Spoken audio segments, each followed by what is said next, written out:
رحم الله من قرأ الفاتحة.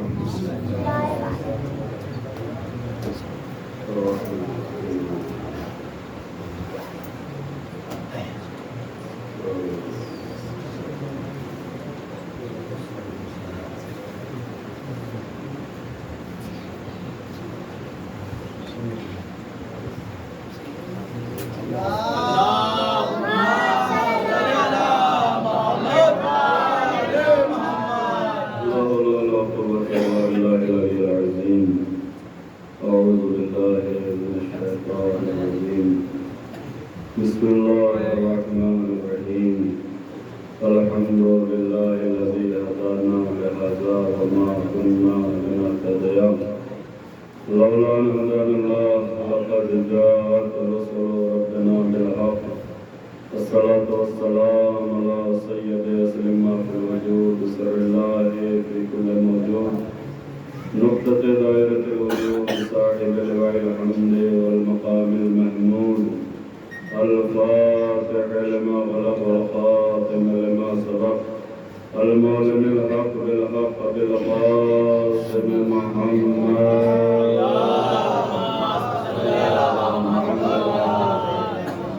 ثم الصلاة والسلام على أهله الطيبين الطاهرين المعصومين المنتجبين المنتقبين الذين أذهب الله عنهم الرجس وطهرهم تطهيرا.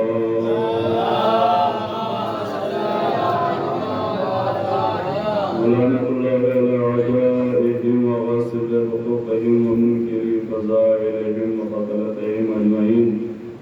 أما بعد فقد قال الله سبحانه وتعالى في كتابه المحكم وكتابه المتقن. أعوذ بالله من الشيطان الرجيم. بسم الله الرحمن الرحيم.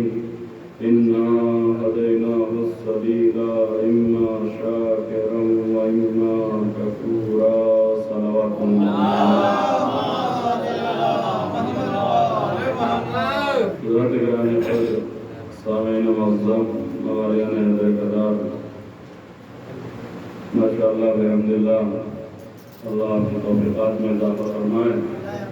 آپ روزانہ مسلسل پیغام لگاتار مجالس اعظم میں شرکت فرما رہے ہیں اور مجھ جیسے طوطا سخن اور بے مزاج انسان کو سننے کے لیے آپ حاضر ہو جاتے ہیں. لیکن ذکر شرف للذاکرین، ہمارا کوئی شرف نہیں ہے، جو بھی ہے وہ اس ذکر کا شرف ہے. یہ کسی کو ذاکر بناتا ہے، کسی کو سامنے بنا دیا جاتا ہے. اور سب کی نسبت حسین کی طرف ہے اور سب حسین کے اس تذکرے میں شریک ہیں. کوئی اس تذکرے کو کر کے شریک ہو رہا ہے، کوئی اس تذکرے کو سن کے شریک ہو رہا ہے. لہذا یہ بہت بڑی سعادت ہے، بہت بڑی کامیابی ہے اور اللہ کی طرف سے ایک بہت بڑی توفیق ہے. اور دعا کیا کریں اس شہزہ بکر کے بارے اللہ اس شرف کو ہماری نسلوں میں بھی باقی رکھنا.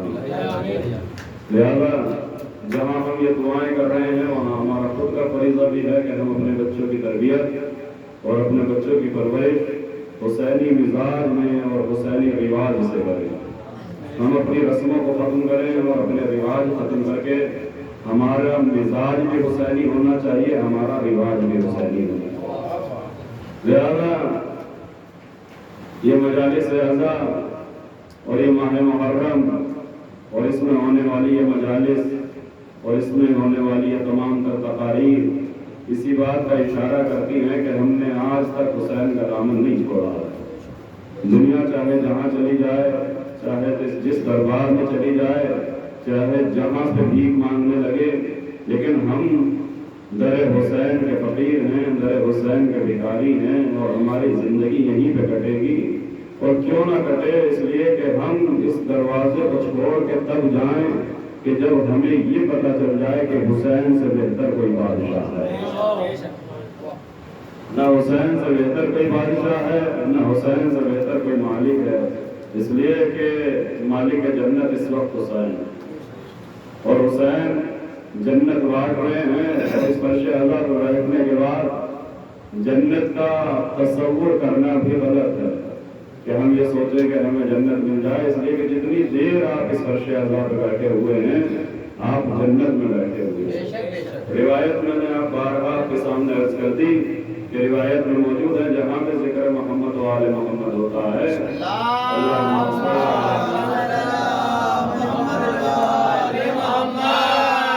وہ جگہ روضۃ من ریاض الجنہ، جنت کے باغوں میں سے ایک باغ ہوتی، یعنی وہ جگہ خود جنت ہے، لہٰذا جنت میں بیٹھ کے جنت کی آرزو نہ رکھا کریں، بس دعا کیا کریں کہ خدایا ہمیں اس جنت سے باہر نہ نکالا۔ جنت تک تو آپ آ گئے ہیں، لہٰذا کسی شاعر نے کہا تھا کہ سو رہا تھا کہ سارے غفلت میں اب جگانے نصیب بیٹھا ہوں، دور ہٹ مجھ سے خواہش جنت، تازیے کے قریب بیٹھا ہوں۔ جنت ہے جو حسین نے سجائی ہے اور آپ بیٹھے ہوئے ہیں ماشاءاللہ بحمداللہ۔ قرآن کریم کے جو صاحب واقع ہدایت کو آپ روزانہ سماعت فرما رہے ہیں، اور قرآن کریم کے سورہ انسان یا سورہ دہر کی تیسری آیت ہے جس میں خداوند عالم ارشاد فرما رہا ہے اِنَّا هَدَيْنَاهُ السَّبِيلَ إِمَّا شَاكِرًا وَإِمَّا كَفُورًا، کہ بے شک ہم نے اس انسان کو راستے کی ہدایت کر دی ہے، اب یہ اس انسان کا اختیار ہے کہ یہ ہماری اس ہدایت کے بدلے میں ہمارا شکر ادا کرتا ہے یا ہماری اس نعمت کا انکار کرتا ہے۔ اور یہ مسلسل عرض کیا جا رہا ہے کہ اللہ نے شکر کا مطالبہ کیا ہے، اللہ انہیں پسند نہیں کرتا جو ان کی نعمتوں کا انکار کرتا، اللہ کو نعمتوں کا شکر کرنے والے پسند ہیں، لیکن چونکہ ہمیں نعمتوں کی معرفت نہیں ہے لہٰذا کبھی کبھی کرایہ دار بھی مالک بن جایا کرتے ہیں۔ ہم کرایہ دار ہیں، مالک نہیں ہیں، یہ سب اللہ کا دیا ہوا ہے، یہ جسم اللہ کا دیا ہوا ہے، یہ آنکھیں اللہ کی دی ہوئی ہیں، یہ کان اللہ کے دیے ہوئے ہیں، یہ حسن اللہ کا دیا ہوا ہے، یہ طاقت اللہ کی دی ہوئی ہے، یہ سانسیں اللہ کی دی ہوئی ہے، لہذا ہمیں دھوکا ہو جاتا ہے جیسے کرایہ دار اگر زیادہ دن کسی گھر میں رک جائے تو اپنے آپ کو مالک سمجھنا ہوتا ہے۔ ہم یہ سمجھتے ہیں کہ یہ طاقت ہماری ہے، ہم یہ سمجھتے ہیں کہ یہ حسن ہمارا ہے، اگر یہ حسن تمہارا ہوتا تو اس سے بڑھاپے میں بھی باقی رہنا چاہیے تھا، لیکن بڑھاپے میں یہ حسن کا چلا جانا اس بات کی دلیل ہے کہ یہ تمہاری ملکیت نہیں ہے، یہ کسی کا دیا ہوا دیا ہے۔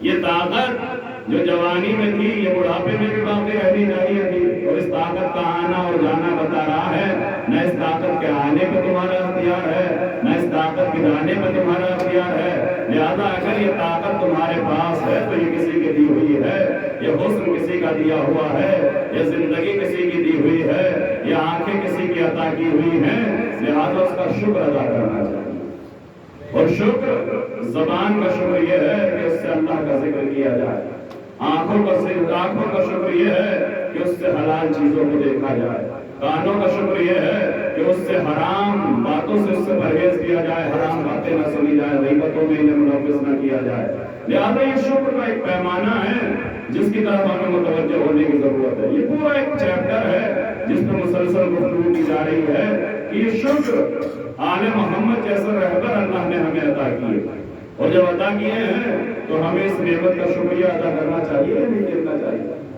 کہ دنیا میں کسی کے پاس ایسا رہبر نہیں ہے، دنیا میں کسی کے پاس ایسے پیشوا نہیں ہے، دنیا میں کسی کے پاس ایسی راہ دکھانے والے نہیں ہیں جیسے رہبر اللہ نے ہمیں عطا کی ہے۔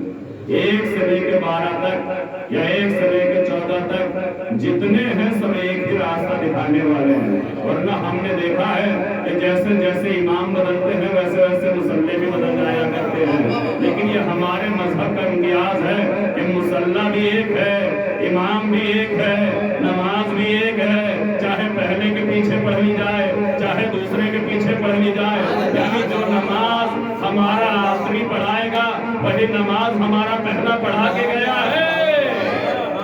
اب پوری توجہ رکھیں کہ یہ نماز، اب دیکھیں علم مولا کائنات میں گفتگو ہو رہی تھی اور علم مولا کائنات میں گفتگو ہو رہی تھی تو وارث رسول ہے علی، علم کتنا ہے کہ روایت یہ کہتی ہے کہ مولا کائنات جب اپنے ظاہری خلافت میں تخت خلافت میں بیٹھے ہیں اور مولا نے آفیشیل نماز پڑھائی ہے، مسجد نبوی میں آنے کے بعد مولا آئے ہیں نماز پڑھانے کے لیے، آج ساری امت مسلمہ علی کے پیچھے کھڑی ہوئی ہے نماز پڑھنے کے لیے،